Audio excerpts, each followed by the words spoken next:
పవన్ కళ్యాణ్ గారికి నమస్కారం అండి. పిఠాపురం నియోజకవర్గం మాదాపురం గ్రామం నుండి మాట్లాడుతున్నాను.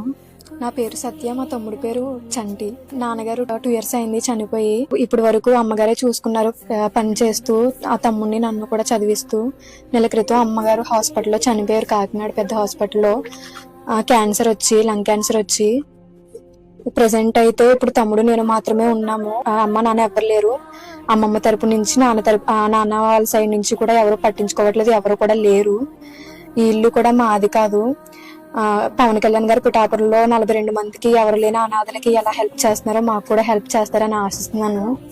తమ్ముడిని చదివించడానికి గవర్నమెంట్ ద్వారా ఏమైనా హెల్ప్ చేయండి, హెల్ప్ చేయాలని చెప్పి పవన్ కళ్యాణ్ గారిని కోరుకుంటున్నాం. అటు ఇటు కూడా ఎవ్వరు లేరు, పూర్తిగా అనాథలమై ఉన్నాం. ఈ ఇల్లు కూడా మాది కాదు, ఇప్పుడు ఉండడానికి కూడా ఇల్లు లేదు మాకు. అమ్మ నాన్న లేరు, మేమిద్దరే ఉన్నాం. పవన్ కళ్యాణ్ గారు ఏమన్నా సాయం చేయండి.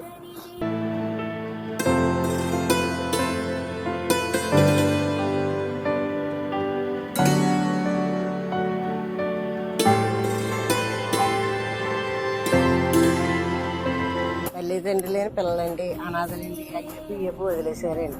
ఎండ కాసిన వాన వచ్చినా అందులోనే ఉంటున్నారు. నా పిల్లలకి ఆధారం ఏమి లేదండి, చూసేవాళ్ళు ఎవరో లేదండి. అయ్యప్పని మీరు చూస్తారండి, మేము ఇరుగు పరుగు చూడడానికి శక్తి లేదండి. పవన్ కళ్యాణ్ గారండి, మీరు ఏదో చూడాలండి, పిల్లలకి దారి చూపెట్టాలండి మీరు అందరూ.